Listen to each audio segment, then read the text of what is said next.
Assalamualaikum warahmatullahi wabarakatuh. Halo pendengar setia podcast Kadika. Akhirnya, podcast episode 3 launching dengan tema One Step Closer to Knowing About Scholarship. Kali ini bareng aku Putri Surya Pratiwi dan kita akan ngobrol dengan salah satu narasumber kita yang sangat keren. Pasti pada penasaran kan? Tapi sebelum itu aku mau ngingetin buat kalian untuk tetap menerapkan protokol kesehatan dimanapun dan kapanpun, dan juga jangan menyia-nyiakan fasilitas vaksin yang telah diberikan oleh pemerintah. Oke, langsung saja kali ini kita akan ngobrol bareng salah satu alumni dari D3 Teknik Kimia UNS angkatan 2015, yaitu Kak Muhammad Yusuf Firdaus. Pasti pada nggak sabar kan pengen dengerin tips and trik dari beliau? Oke, selamat mendengarkan. Mas Yusuf, gimana nih kabarnya? Alhamdulillah sehat. Gimana kabarmu juga ini? Sehat Ya, ya? alhamdulillah sehat. Alhamdulillah. Udah pernah kena COVID? Alhamdulillah sih belum, Mas. Semoga nggak pernah kena sih. Semoga kena Eh, biar lebih kuat lagi ya kan. oh gitu ya, Mas. Ya, Ya begitulah. Suaraku nggak berkali-kali. keputus-putus kan? Enggak sih, Mas. Oh ya udah. Oke, lanjutlah. Oke, lanjut kalau gitu, Mas Yusuf boleh dong kenalan dulu biar para pendengar setia podcast Kadika ini bisa lebih tahu dan kenal. Oke, siap. Kenalin nih, namaku Yusuf. Teman-teman semuanya ya yang mendengarkan podcast ini. Sekarang aku domisilinya di Jepara. Kalau teman-teman semuanya yang mendengarkan podcast ini mau jalan-jalan ke Jepara, wah calling aja. Cus calling ke Mas Yusuf. Itu aja kali ya perkenalannya, nggak usah panjang lebar. Oke, nanti Mau kalau ngobrol? calling Mas Yusuf bisa diajak jalan-jalan gitu ya keliling Separa. Oh, tenang. Asal yang bayar kamu kan.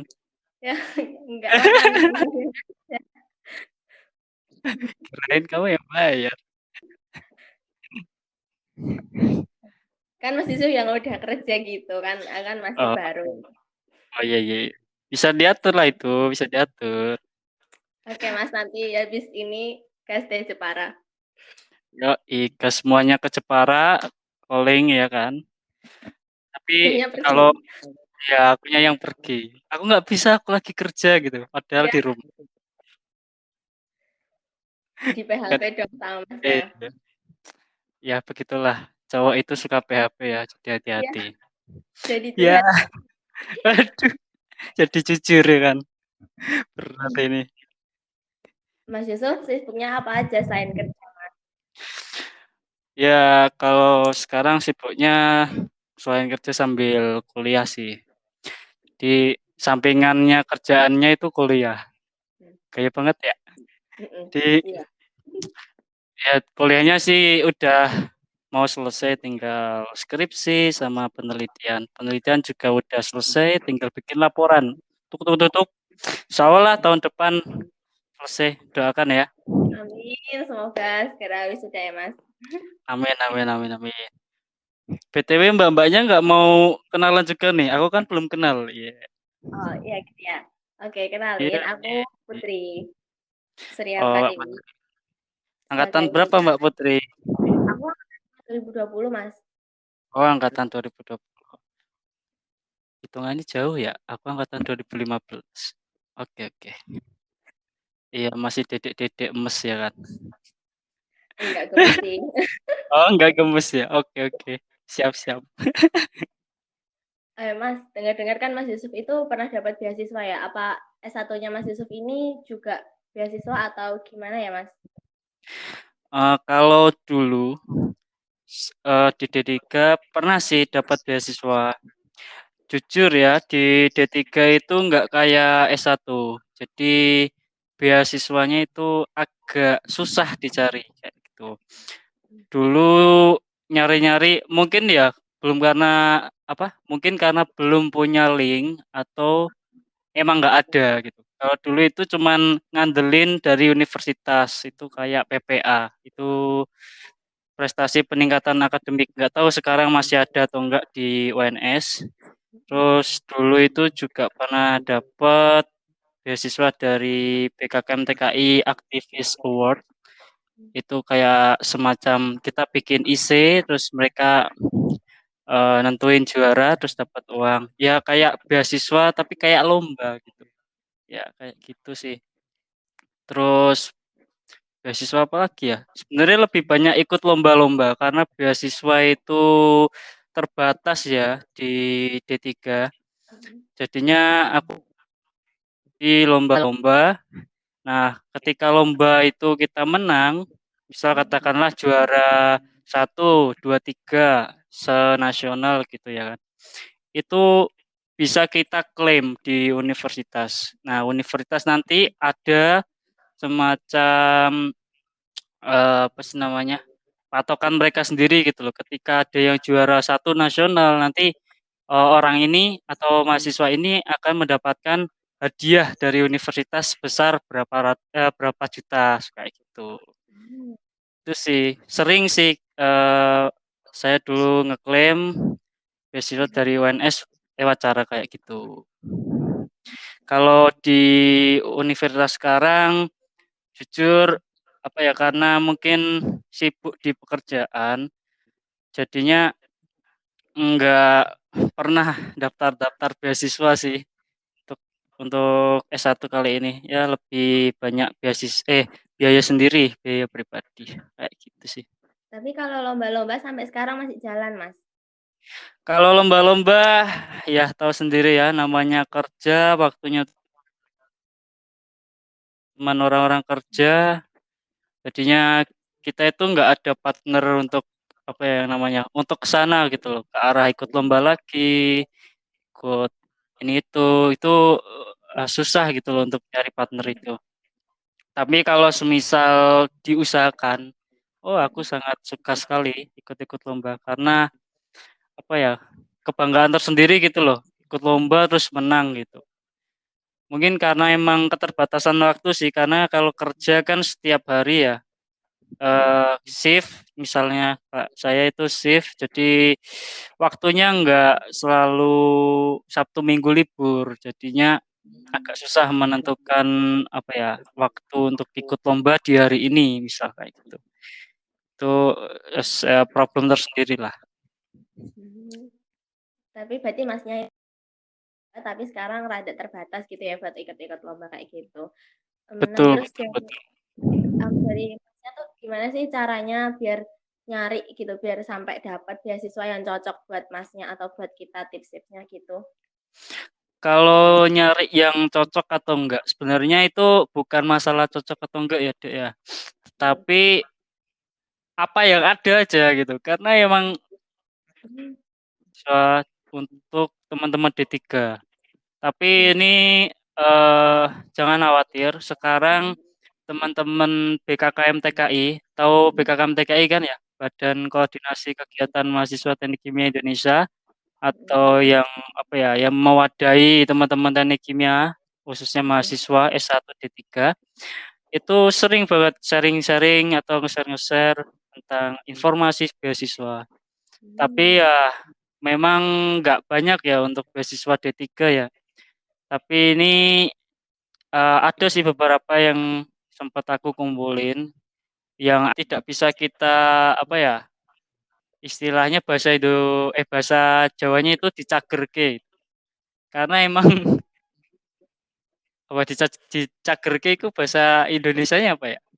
Diandalkan, tidak bisa Apa ya? diandalkan banyak itu.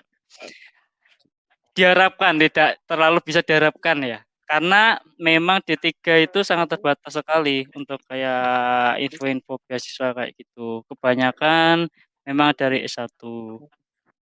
Tapi jangan khawatir, ini aku juga udah ngumpulin apa ya namanya beasiswa-beasiswa yang ada untuk D3 itu. Itu juga yang nge-share dari BKM TKI juga. Ini contohnya ada beasiswa MySkill. Contohnya MySkill ya. MySkill itu ada untuk beasiswa D3 dan S1. Mereka ngasih besar 5 juta per semester. Kayak gitu. Terus ya nanti kalau syarat-syaratnya itu masing-masing beasiswa itu beda-beda ya, Dek ya. itu tergantung dari mereka yang ngasih beasiswanya. Oke, mau nanya dong Mas, gimana sih tipsnya biar bisa dapat beasiswa yang cocok buat kita? Eh, Sebenarnya itu D3 gak susah ya Dek sebenarnya untuk cari-cari beasiswa karena ya ini aja sih tak ceritain aja waktu itu. Aku dulu itu cuma PPA dari PPA aja. Itu pun cari PPA yang itu apa? lain PPA itu beasiswa peningkatan prestasi akademik. Itu Hmm, diselenggarakan universitas. Nah, cari yang lain itu susah. Dulu cuman ada kayaknya beasiswa data print. Mungkin bukan susah ya, atau kitanya aja yang nggak punya link. Tapi waktu itu benar-benar susah. hmm, Akhirnya yang paling banyak itu beasiswa S1 ya. Ya disayangkan hmm, sekali sih kenapa masih apa ya membeda-bedakan antara S1 dan D3. Harusnya kan kita semua bisa daftar itu. Itu akan lebih apa ya? Kita lebih seneng gitu loh. Tapi sayangnya emang kebanyakan beasiswa itu dari S1.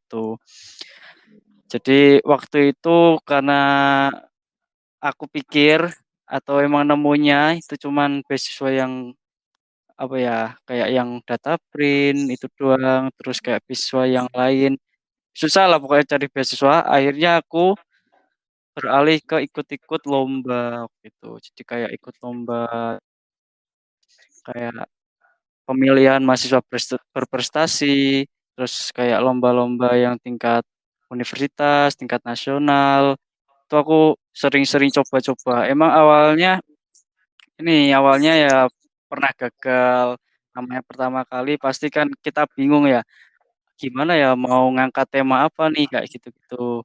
Tapi setelah kita coba-coba gagal pasti ada. Tapi kan ketika kita coba terus kita tahu gagalnya kita di mana sih gitu. Akhirnya kita bisa melangkah dan akhirnya alhamdulillah waktu itu bisa pernah juara nasional, pernah juara dari UNIF, juga pernah yang ikut apa sih namanya KTI KTI-nya UNS itu loh. Apa ya? Ada nggak? Masih inget? Masih ada nggak? nggak, kurang tahu sih aku Mas kalau soal KTI itu. Ya kayak UKM-nya di UNS yang tentang penelitian. Nah itu waktu itu Hmm, juara 3. Terus yang dari Pik Cakra dulu pernah bikin acara nasional Mas juara 2. Terus ikut-ikut yang di BKKM TKI juara 2 atau 3 aku lupa. Kalau nggak salah sih 2. Terus kayak ya ikut mahasiswa berprestasi, ikut-ikut lomba lain kayak yang jadi duta genre, kayak gitu-gitu. Nah, kalau kita eh, lomba terus menang, hmm, kalau nggak salah minimal nasional, itu kita bisa dapat reward dari universitas dengan cara mengajukan ke kemahasiswaan UNS, kayak gitu. Nah, itu bisa jadi self reward untuk kita bagi beasiswa yang cuma sekali tok gitu. Jadi ada range-nya sendiri juara satu nasional nanti dapat berapa, dua, tiga. Dan kalau misal ada juara internasional itu juga bisa range-nya lebih besar lagi. Kayak gitu bisa sampai puluhan juta kalau yang internasional. Tapi nggak tahu ya range-nya sekarang karena dulu dan sekarang pasti berbeda. Karena itu saya masuk di angkatan 2015, lulus 2018, sekarang sudah 2021, pasti kebijakannya akan berbeda. Kayak gitu. Terus kalau yang apa ya, tipsnya memilih ya. ya. Ah, kebetulan sekarang sempat nyari-nyari. Itu yang sering apa yang ngasih kayak link-link beasiswa itu ada di BKKM TKI. BKKM TKI itu teman-teman kalau tahu itu namanya Badan Koordinasi Kegiatan Mahasiswa Teknik Kimia Indonesia. Ya yang berisi apa ya namanya? Mahasiswa-mahasiswa teknik kimia di seluruh Indonesia. Nah, itu ngumpul jadi satu di situ. Nah, mereka itu sering gitu ternyata nge-share beasiswa contohnya dari beasiswa My Skills itu mereka apa ya, beasiswa Meskil itu bisa ngasih beasiswa 5 juta per semester Hmm. untuk mahasiswa vokasi dan S1. Terus ada lagi kemarin itu beasiswa Pertamina vokasi. Terus ada lagi yang beasiswa M Connected. Terus Hmm. yang beasiswa M Connected, beasiswa edukator scholarship. Ternyata ya banyak gitu loh. Kalau kita mau cari tahu, kita tahu koneksi beasiswa Hmm. itu banyak gitu. Hmm. Tapi waktu itu mungkin karena terkendala koneksi kita yang mungkin nggak banyak, Hmm. pada akhirnya ya nggak tahu, cuman ngandelin PPA doang. Tapi kalau yang mahasiswa kurang mampu, itu kan bisa ikut beasiswa bidik misi kayak gitu. Kalau mau cari beasiswa lain, cari aja info-infonya. Untuk sekarang aku yakin teman-teman bisa sih. Kalau mau bilang cocok atau nggak cocok, pokoknya daftar aja. Hmm. Oke. Siapa tahu dapat rezeki ya kan? Nah, kayak Hmm. gitu. Oke. Terus kalau beasiswa-beasiswa gitu biasanya ada tes wawancaranya gitu atau enggak sih Mas? Atau hanya beberapa aja yang ada atau emang semuanya ada kayak gitu? Oke, sesuai pengalamanku aja ya. Hmm. Pengalamanku yang di PPA itu nggak ada wawancara, hanya saja cuman ngirimin berkas-berkas, contohnya kayak berkas transkrip kayak gitu. Nanti diseleksi dari universitas. Tapi kalau beasiswa lain aku sempat ikut yang BKKM TKI Activist Award. Itu kita ngirim IC kayak gitu, ngirim IC kemudian ditanya-tanyai, diwawancarai. Tergantung beasiswanya. Nanti kan ada syarat-syaratnya, kemudian ada step-stepnya apa saja. Nah, itu nanti. Tapi kebanyakan ada wawancara. Contohnya kayak yang beasiswa kurang mampu, itu pasti ada wawancaranya. Terus Kayak gitu gimana? sih. Terus gimana sih Mas caranya biar nggak nervous saat sesi wawancara? Ah, tergantung kitanya ya. Kita kan pasti apa ya, nervous itu umum lah. Mas Mm-mm. pun kalau menghadap ke orang lain, maksud bukan menghadap ya, tapi berbicara ke depan, maksudnya ke banyak orang ataupun ke orang yang kita anggap sebagai orang penting itu pun nervous kayak gitu. Tapi kita bisa siap-siap dengan cara latihan gitu loh. Sering-sering aja latihan di depan cermin, ngomong sendiri, misalkan kayak apa ya, berbicara, perkenalan bahasa Inggris, Mm. melancarkan kosakata, kayak gimana ya kalau kita ditanya kayak gini nanti kita jawab kayak apa kayak gitu. Nah, misalnya hobi kamu apa? Nah, jangan cuma dijawab hobi saya bermain sepak bola. Ya, jelaskan juga kenapa hobinya suka bermain sepak bola. Karena saya apa ya, dari kecil itu teman-teman permainan suka bermain sepak bola sehingga saya lebih aktif ke sini, lebih condong ke sini kayak gitu. Mereka akan lebih interest. Jangan cuman dijawab apa, langsung dijawab biasa aja gitu. Tapi jawablah yang tetapi terstruktur. Jadinya bukan asal jawab kayak gitu. Pokoknya latihan aja lah. Masalah wawancara itu semua orang pasti nervous, tapi ketika kita bisa latihan, mengaplikasikan, walaupun rasa malu itu tetap ada, tapi apa ya, berusaha gitu loh, pasti bisa. Jadi Jujur waktu aku, eh, bentar ya. iya. Jujur waktu aku daftar yang apa ya namanya ya, yang pemilihan mahasiswa berprestasi, fakultas waktu itu disuruh presentasi bahasa Inggris, disuruh wawancara bahasa Inggris, babar belas, bingung aku ngomongnya kayak gimana, jujur waktu itu. Dan dari situ aku belajar gitu loh. Ternyata bahasa Inggris itu penting. Nah, dan pada akhirnya ya alhamdulillah masih diberikan lolos, dapat beasiswa juga.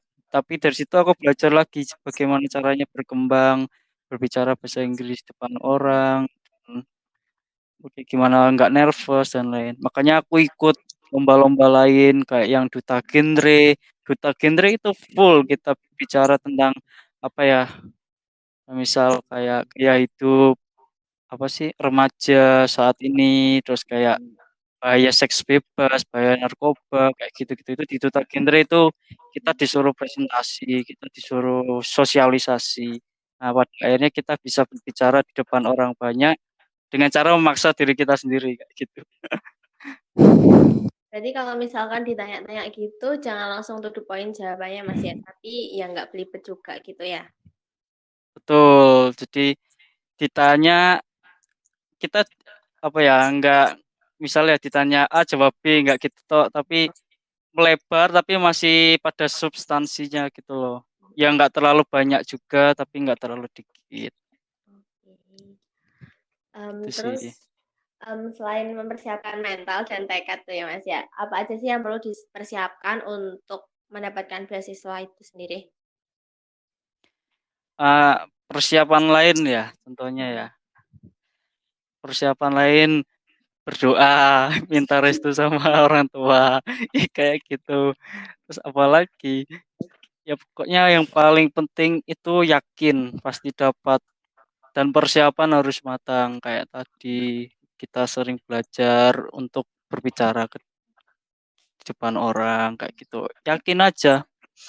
Kalau nggak misal kita daftar nggak kepanggil, jangan merasa bersedih.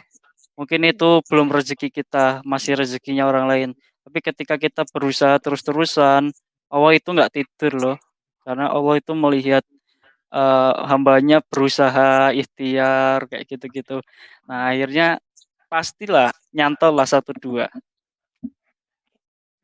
Amin. kayak gitu sih.